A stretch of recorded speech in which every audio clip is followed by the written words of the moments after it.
Does life feel a little chaotic lately? Like a constant buzz of notifications, deadlines, and expectations pulling you in 100 different directions? The pressure to keep up, do more, and be more never seems to stop.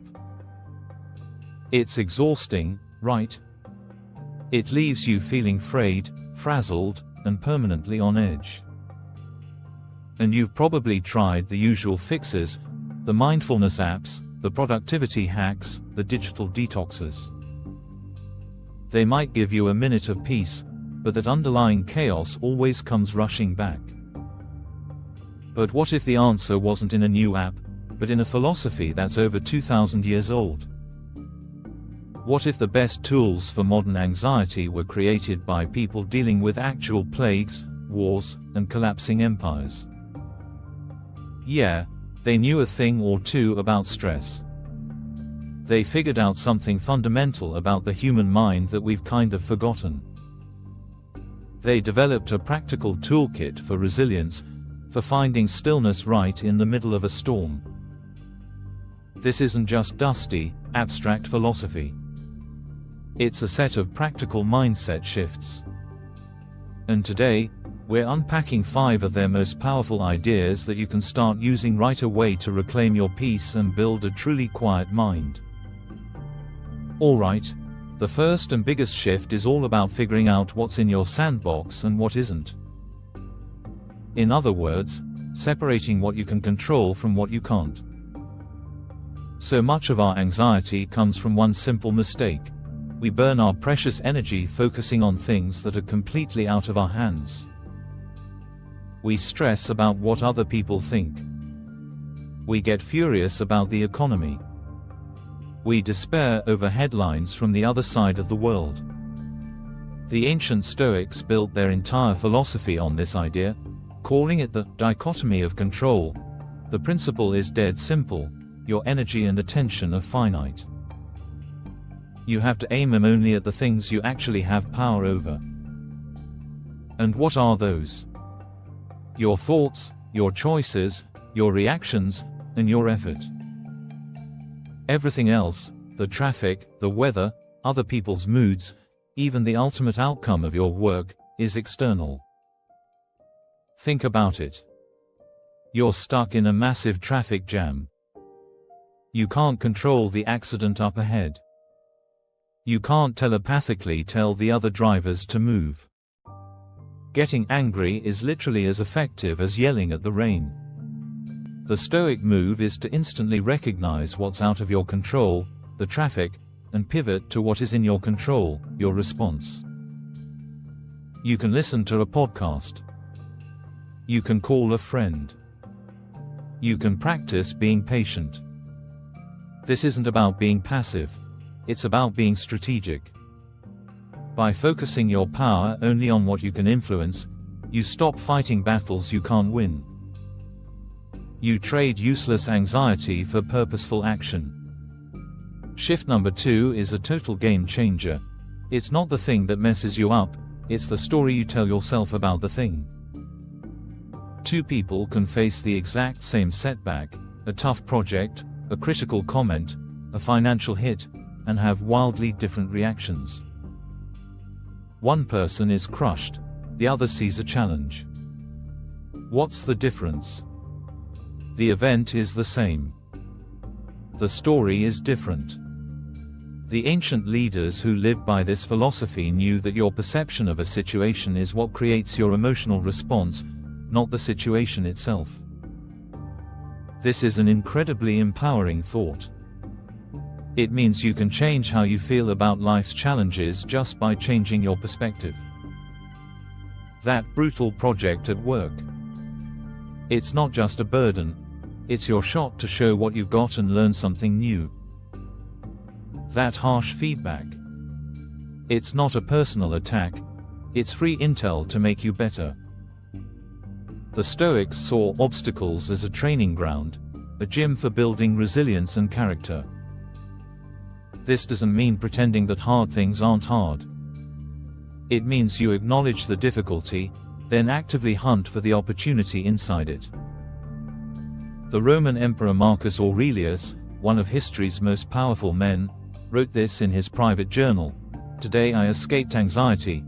Or no, I discarded it, because it was within me, in my own perceptions, not outside." The anxiety wasn't out in the world, it was in his head. And because it was in his head, he had the power to kick it out.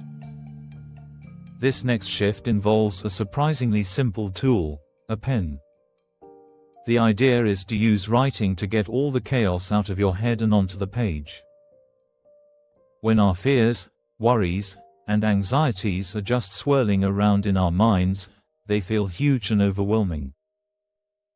The act of writing them down yanks them out of that storm and puts them in black and white, where you can look at them with a bit more logic. Think about Marcus Aurelius's famous book, Meditations. That was never meant for publication. It was his personal diary. He was the emperor, dealing with war and political backstabbing, and he used a journal every single day to untangle his thoughts, prepare for his duties, and remind himself what actually mattered. This is so easy to do. You don't have to be a great writer. Just grab a notebook or open a blank document. When you're feeling overwhelmed, spend a few minutes just dumping everything onto the page. What are you worried about? What's making you angry? What feels impossible? The simple process of giving your fears a name helps to shrink them. You can look at a worry on a page and ask, is this in my control? What's the most rational way to see this? What's one tiny thing I can do about it? Writing helps you process your thoughts instead of just being bullied by them. It's a conversation with yourself that brings order to your inner world. Okay, this next one sounds a little dark at first, but stick with me. It's a powerful technique for building real confidence. Practice negative visualization. The Stoics had a fancy Latin name for it, premeditatio malorum, which basically means thinking about bad stuff in advance. It involves taking a moment to imagine potential worst-case scenarios. What if you lose your job? What if you bomb the presentation? What if a relationship ends? Now, the point isn't to be a downer and wallow in misery. The point is to mentally rehearse for adversity. Most of our fear comes from the shock of the unknown. We're scared of being caught off guard and feeling helpless. By visualizing a negative outcome ahead of time, you strip away that shock and prove to yourself that you could handle it. For example, before a big meeting, you could imagine it going poorly. Maybe your tech fails or someone asks a question you don't have an answer for. This isn't pessimism, it's prep. By thinking it through, you can come up with a plan. You can bring backup notes. You can have a line ready like, "That's a great question, let me look into that and get back to you." When you've already faced the worst in your mind, reality loses a lot of its bite. It builds this deep, quiet confidence that you can handle whatever life decides to throw your way. As one modern Stoic said, it helped him stop getting so worked up over everything from his favorite team losing to a simple traffic delay. And the final shift brings it all together. It's about where you choose to live, in the past, the future, or right here, right now. So much of our mental energy is wasted living in one of two places: the past, which we can't change, or the future, which hasn't happened yet and may never happen. The Stoics had sharp words for this. They saw regret as a double suffering. You suffer the event, and then you suffer again every single time you replay it in your head. And worry about the future. They called that a misuse of the imagination. The antidote is to anchor yourself firmly in the present moment through acceptance and gratitude. Acceptance doesn't mean you're giving up or that you like the situation. It just means you stop wasting energy fighting reality.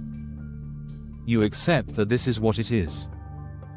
Only from that point of clarity can you ask, okay, now what's in my control, and take effective action. Gratitude, then, is the tool that keeps you grounded. It's the simple, conscious act of noticing what's good in your life right now, no matter how small. Your health, a roof over your head, a friend you can call. This practice actively shifts your mindset from lack and fear to a state of calm. It's a reminder that everything is temporary, the good and the bad, and the only time you really have is now. So, let's recap the 5 ancient keys to a quieter mind. First, separate what you control from what you don't, and stop wasting energy on the latter. Second, remember it's your story about events, not the events themselves, that causes you pain, so reframe your reality. Third, use writing to get the chaos out of your head. Fourth, mentally prepare for the worst to build unshakable confidence. And fifth, let go of the past and future by embracing the present moment with gratitude. Look, achieving a quiet mind isn't a one-and-done deal. It's a daily practice. It's about training your mind just like you train your body. These aren't just interesting ideas, they are a 2,000-year-old toolkit for building resilience and finding peace in a very noisy world. You have the power to discard your anxiety, because it comes from within. You have the tools. So, which of these ideas hit home for you? Drop a comment below and let me know which one you're going to try first. I'm genuinely curious to hear.